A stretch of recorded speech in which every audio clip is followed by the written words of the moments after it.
Hey TSS fam, Megan here, and welcome back to another Sculpt and Spill. I'm so excited to have my friend Chriselle Lim. She is a serial entrepreneur. She is an OG creator. She is the founder and creative director of Phlur, one of my favorite brands. She's also a mom of two.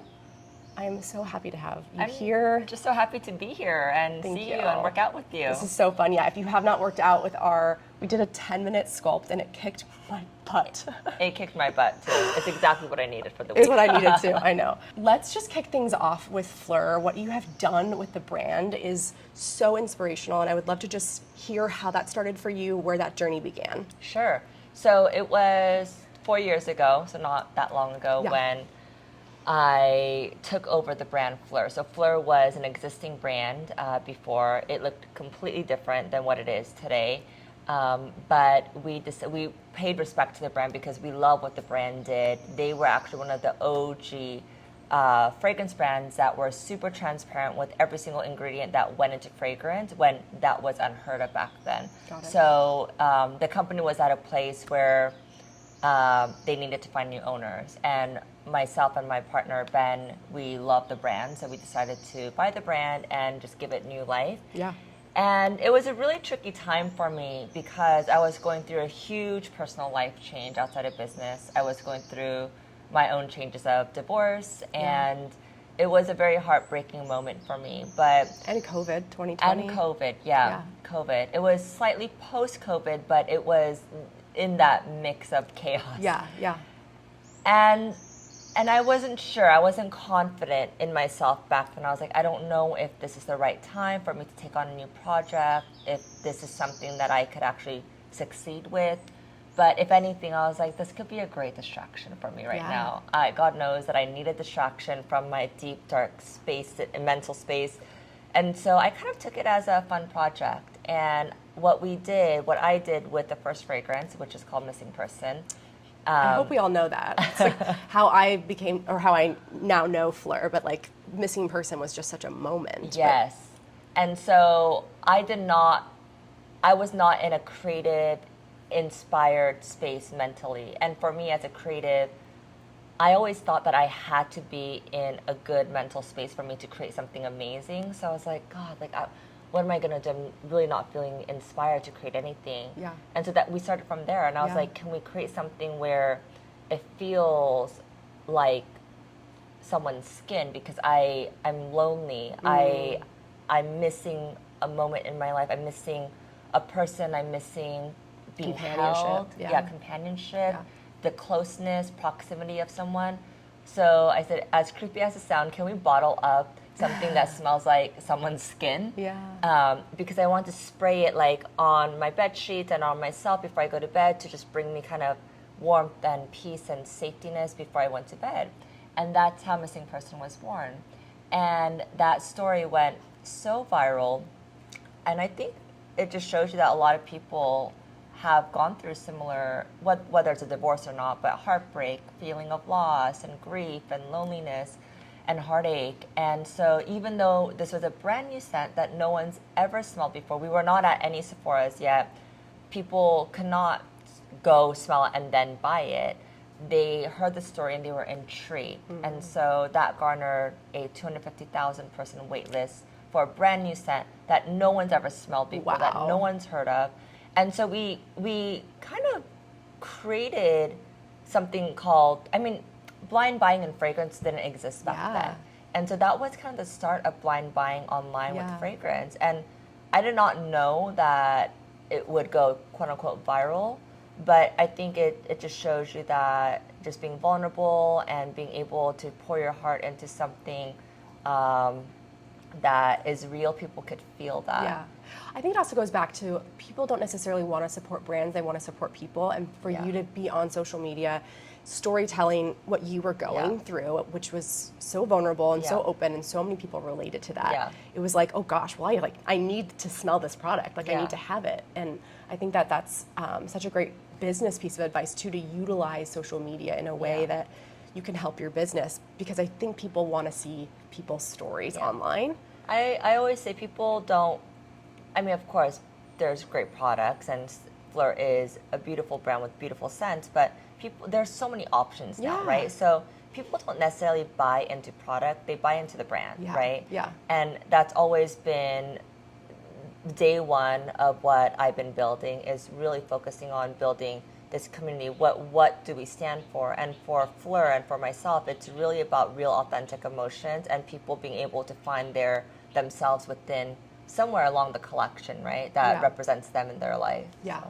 I also think, you know, we're in this world, in this society where it's like Forbes 30 under 30, like you have to be of a certain age for it to be a quote unquote success. And I love that you were coming into this in your 30s, getting a divorce, mom of two, and you create something so special and so viral and so explosive. So, I mean, that must have felt really amazing. Like, how did that feel for you going into that? It's funny that you bring that up because I did not make Forbes 30 under 30. I'm way past it. I'm turning 40 this year.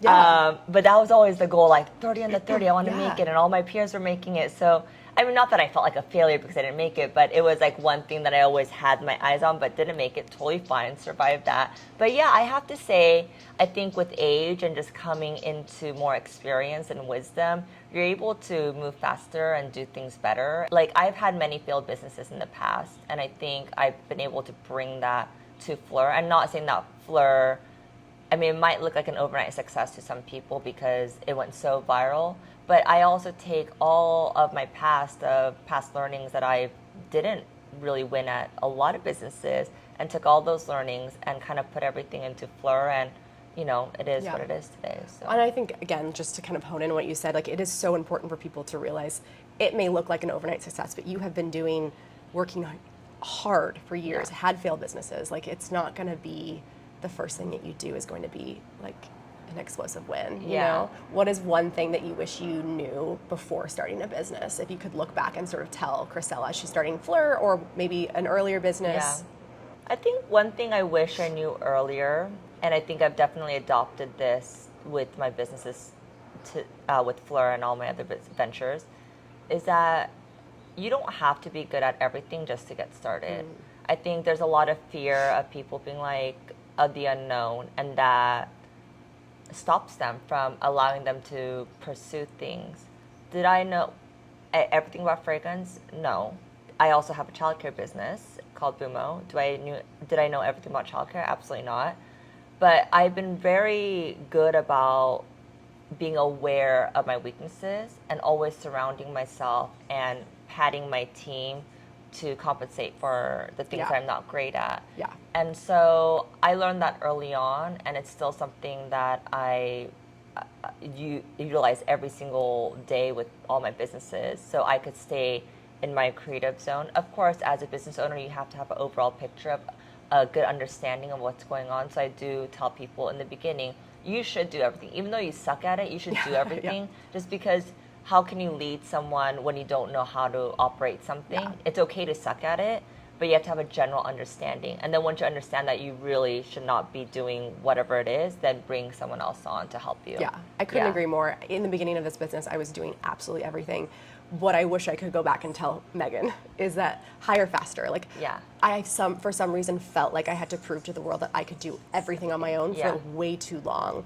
And I could have achieved so much more had I been able to focus on the things that I was really good at. And of course, you have to be in a financial position within your business to hire people. I understand that, but I think I probably was sooner than I realized I was. And I also think there is an element of women having to prove ourselves, right?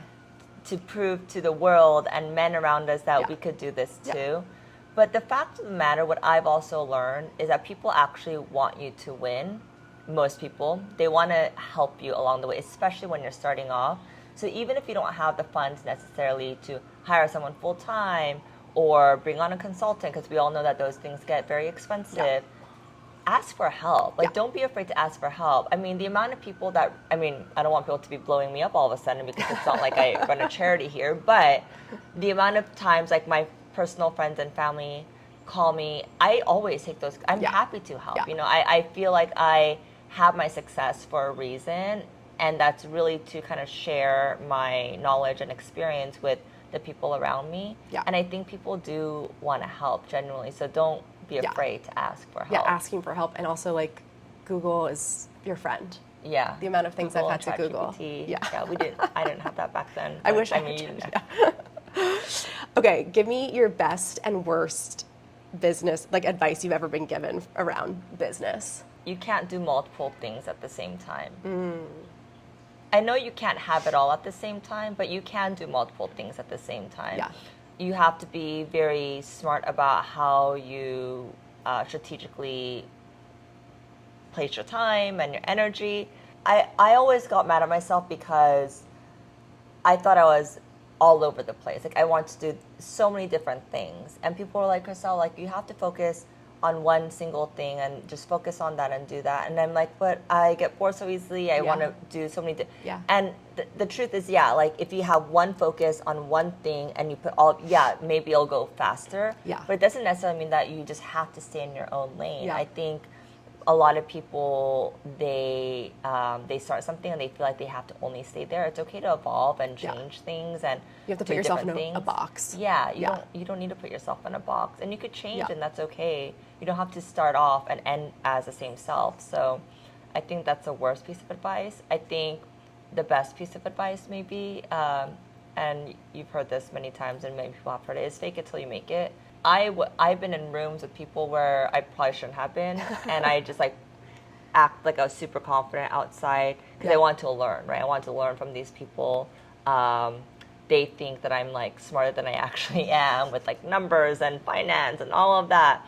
But I'm really great at like, acting confident on the inside, outside, but on the inside, I'm like, oh my God, I don't know what they're talking about. Yeah. And that confidence goes a long way. People pick up on that. Yeah, it does. Yeah. And so I've always asserted myself in situations, places where I wanted to always be surrounded by people that I could learn from. Yeah. And it's very scary. Yeah. But I think that's how I got ahead, Yeah. is learning from other people that are way ahead of me. Oh, yeah. Yeah. And like learning how to listen too. I think a lot of people don't know how to listen in those rooms. That kind of feeds me into like imposter syndrome. Like, is that sort of how you've gotten over that? Have you ever experienced it? Do you experience it? Is that something you've had to work on?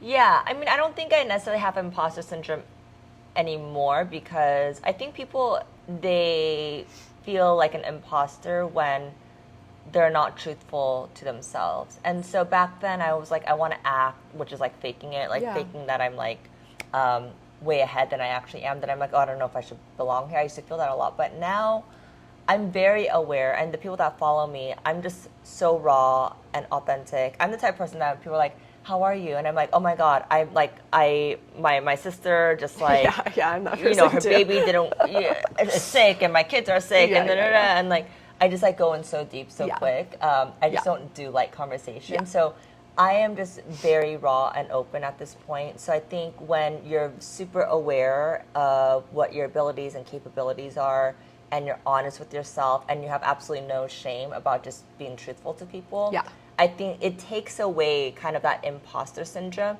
because you're like, I don't know what I'm really, like, I don't know what I'm doing, but I'm here and I'm ready to learn. Yeah. And so I don't experience it as much anymore. Yeah. But I used to definitely feel a lot of imposter syndrome. Yeah. I also want to just touch on just your use of social media. You're obviously an OG content creator, but I also feel like you quickly saw the rise of TikTok in ways that other maybe creators didn't, including myself. Yeah. How did you utilize, or how have you and continue to utilize social within your business? I love change. Like, that's my specialty. I love change. I love evolving. I love trying new things. So whenever I see like a new platform rising, I'm the first one to be on it and try it out. Sometimes I'm like, I don't know about this. TikTok was one of them. I joined TikTok like pre-COVID, before everyone really jumped on, and I already loved it. I thought it was fun. I didn't think anything serious of it, but I think that is something, that is why I've been able to have kind of this longer career. I started my career online like almost 20 years ago, is because I'm very nimble and I'm open to change, and I like testing and trying new things. It doesn't really overwhelm me. For me, it just changes fresh for me. It gets me excited. Yeah. So TikTok, I was very sad when they were about to ban TikTok, and it came back 24 hours later or 12 hours later.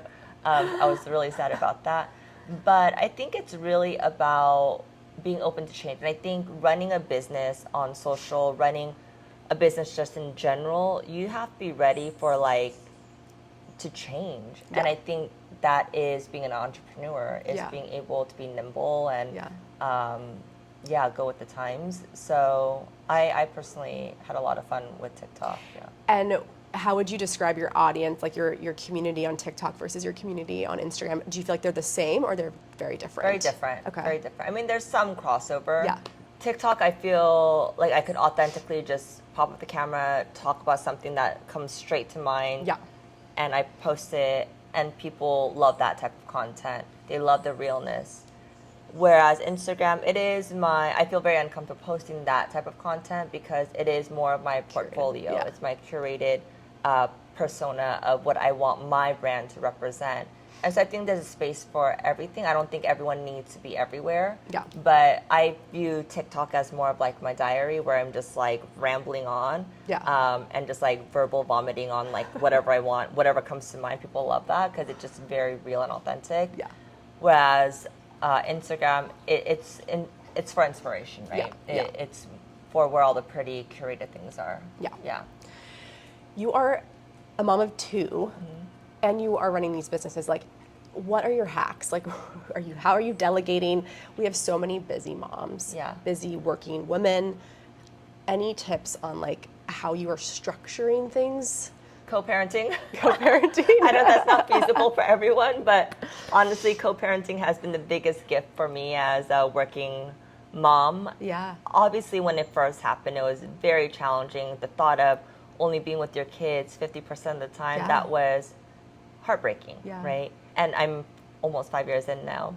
But it's been the biggest gift. And I really look back on my life and being like, oh my God, I do not know how I was running back then. I was literally doing everything. I had no breaks. But what co-parenting has allowed me to do is just go full steam as being a mom for 2 weeks, like full on, focusing on, pick-up, drop-offs, taking them to all their activities, packing their lunches, Yeah. Doing, game night and all the little things that I've always wanted to do as a mom. And then we revolve my schedule around that. And then the days that I'm not with them, I travel for work. I'm, in the office and going full steam with that. It's almost like time blocking for It the is month time for blocking. you in your brain. It's absolutely time Yeah. blocking, which Yeah. has been, again, such a gift. So a lot of my friends who are happily married, they're like, how do we not get divorced but co-parent? Co-parent. Like, can I just give my kids to my partner for like a full week? And I'm like, honestly, it's really has helped me just become more organized and Yeah. strategic and Yeah. just more well rested too. I think women, Yeah. as you know, because you're one of them, Yeah. you're doing so many things, Yeah. running a business, creating content. I think it's just the constant mental load of like, Yeah. you have these two little beings that you're having to think about all the time, as well as your business, as well as your partner, as well as your friends. So I just think in this stage of life, I think my mental load I find exhausting. Yeah, and that's all women. I think Yeah. most new moms Yeah. go through that. And I don't know, I think we all have to be better about figuring out how to not get to that point of Yeah. just breaking point, because I Yeah. think we all have experienced that before, to a point where we don't have to get a Yeah. divorce, right? Yeah. Because we all don't want that to Yeah. happen. But yeah, it's more about finding that I hated the word balance back then because it felt I know. literally impossible. Yeah, there's no balance. Yeah. But I truly feel that it's possible now for me. So Yeah. how do we create that with the whole family, right? Yeah. So it's something that I'm still trying to figure out for my mama friends who are married, that because I think women naturally want to do more as much as they can, and Yeah. as great as their partner may be, I think mothers naturally just want to do it all. Yeah. So maybe we're the problem. Like we need to be Ask like, for no, more help. you take the kids Yeah. for the weekend. I'm gone for the weekend. I Yeah. don't know. You Yeah. handle it. Bye. Yeah, more solo time. Yeah. Absolutely. Yeah. Let's talk about I'd love to hear maybe your favorite launch that you've done for Phlur or an upcoming launch that you're really excited about. Ooh, okay. Favorite launch I've ever done for Phlur is probably Golden Rule, which was our latest Eau de Perfume. So good. That gold bottle is stunning. Thank you. It really resembles and represents the person we are today, the person that I am today, stepping into the golden era. We've all been through so much, and it's just like, okay, she has arrived. Like, this is her time to shine now. Yeah. So it's a very magnetic, bold scent. So we just did such a fun campaign, and we kind of did this Golden Rule tour around the country, and we really got in deep with our community of like what makes you golden. And for me, that's what I love most about what I do, is like really building that connection and community with our audience. Something that I'm really excited about, that depending on when this goes up, that may have launched already or will be launching, is Father Figure deodorant. Father Figure is one of my I know I'm not supposed to have favorites, but it's my personal. Well, I was going to ask scent. you that too. Okay, it's your It's scent. my most worn scent, Father Figure. Father Figure was created when I was going through my divorce as well, but it was because I was a single mom. I wanted to have both. I'm both mother figure and a father figure. So I was like, can we create something that represents the modern woman? She does it all. She's not just feminine, but she's also not just masculine. She's kind of both. So how do we embody this modern woman? So it's this beautiful fake scent that has like a woody undertone that turns slightly earthy. It's just so stunning. We launched our very first deodorant about 3 months ago, and Vanilla? we were not vanilla skin. My favorite. It's I want to eat it. It's so wild. good. I was like, oh, deodorant. It's really good. I love fragrance, but in a deodorant, how I became. I don't even wear deodorant because I'm Asian. We don't have BO. But I started wearing vanilla skin deodorant because it's so literally good. my first step into my fragrance wardrobing, because it smells exactly like the perfume. So I'm really excited about Father Figure because it's already my go-to scent. Amazing. And the deodorants are just, I have a fiance, a French fiance, who's very sweaty, and he's very particular about his deodorants. I think men are. My husband's the same way. Yeah. Very particular. And he was like, I don't know, because he needs a really strong, and he used that one, and he was like, wow, this really does the job. And it's one that's natural that actually works. Yeah, no, I can testify. It is amazing. So yeah, that's it. Can I ask you, can you give us some insight into like how you're, like any like behind the scenes, like how are you coming up with these scents? Are you like blending? Are you just picking? Or do you go to a factory? Like how does that all work? So I'm not a nose. Noses are people behind the actual scents that create the actual fragrance. And these noses, they're chemists, can smell everything. Right? They're chemists, and they understand the logic of what can go together, but they could also envision of like things that have never happened before. So an average person that doesn't understand chemistry with ingredients and scents are not noses. I just appreciate working with them and learning from the best of the best. So we work with the most incredible noses. One of them, his name was Jerome Epinette. He created a lot of the Byredo fragrances. I'm his like biggest fangirl. He's behind pretty much half our collection. Okay. And so it's a lot of back and forth with our noses. It's like, okay, Jerome, I'm thinking of this idea because I'm feeling a certain way, and I feel like a lot of people can feel this way. How can we bottle this up? So for me, I'm a very emotional person, and that's what I'm really good at leading with a lot of our fragrances through story. And then he'll be like, well, you know, this is really hot right now. What if we mix it with this? And then he'll send me samples, and I'll either give him notes back, like, oh, I like this, but make it sweeter. So it's a collaboration back and forth, but it's the most fun thing I've ever done in my life. Yeah. From Instagram, we were just talking about, right, how it is so beautifully curated. I think on TikTok, I sort of see another side of Chriselle, which I really love to see. Talk to me just about, is there anything on social that maybe people would be surprised to know about you? I don't think so.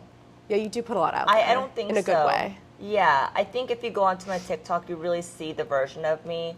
Yeah. I'm as authentic and just upfront as it is. It's not for everyone.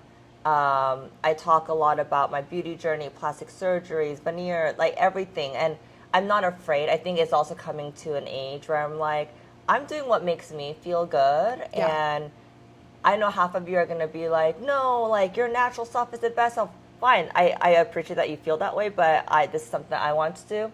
So I'm gonna, and I want to share with you guys because I know some of you are also thinking of it. Look, we're all like coming to age. A lot of my followers are 40s, 50s. Yeah. They want to know these tips, right? Yeah. I went through a process. I was going to ask you. You talked about dissolving your filler. I dissolved all my fillers. Tell me about it. So I've been in front of the camera and you too, like for the past 20 years of my life. So I've been getting fillers, Botox and fillers for at least 10. I would say 8 to 10 years. Yeah. Probably Botox a little longer. But I started going to a new clinic that was recommended from a friend. The first thing she said was, we need to dissolve all your fillers. And I was like, okay, let's do it. I was just mentally ready because it's something I've been thinking about as there's a lot of information starting to come out. Fillers don't really dissolve. They don't. They just stay in your face and they just migrate, right? So they're going somewhere, not really where you place them in the beginning. So you see and hear about like the talks of pillow face. It's a real thing. It's a real thing. It's not people just being nasty. So were you starting to see that in your own face, or you just? It was hard, and this is a scary thing. It's hard for people to see it in their own face because you get used to your face, but other people can see it. Ooh. Yeah, other people can see it. So just to be completely transparent, I didn't really notice it in my face. Yeah. But what I did notice was, why do I look so puffy in the morning? Like, I don't think I've ever dealt with this type of puffiness. Yeah. And so I always thought, I'm just like getting older and maybe I have to eat healthier or something. Yeah. But you think you were inflamed. Yeah. I thought I was inflamed or something. So that was always kind of like, oh, like I'm so puffy. Like, why do I look so puffy? So when I went to see my new the new skin clinic, she's like, we need to dissolve all your fillers and let's focus on restarting fresh with really good skin, just focusing on skin. If you focus on skin, a lot of the places that like the dark circles, the depth, like the hollowness, it doesn't look as bad because your skin is so bright and shining. So she's like, I'm not saying you will never get fillers ever again, but let's start off with a fresh base so we know realistically how your face actually looks like, right? And when you dissolved initially, how did that feel when you saw yourself? It was fun in the beginning because I should probably make a video about this because a lot of people I think want to do it, but they don't understand how it works. So pretty much it's like another shot, right? So they will inject a shot that will dissolve all you can't really dissolve one place. It kind of dissolves everything, right?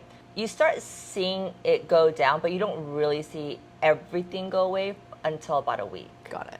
At that time, like a week later, you noticed? So a week later, I was like, oh, this is my real face.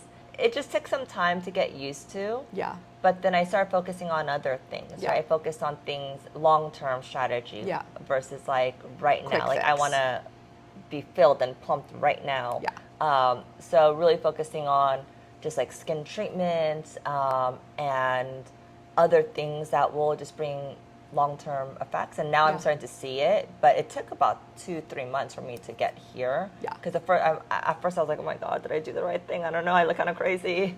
I was just trying to think, when we did our private, had you dissolved it yet? No. Wait, did I? I just think you look like so stunning. Thank you. I really feel good now. Yeah, I feel really good. Yeah.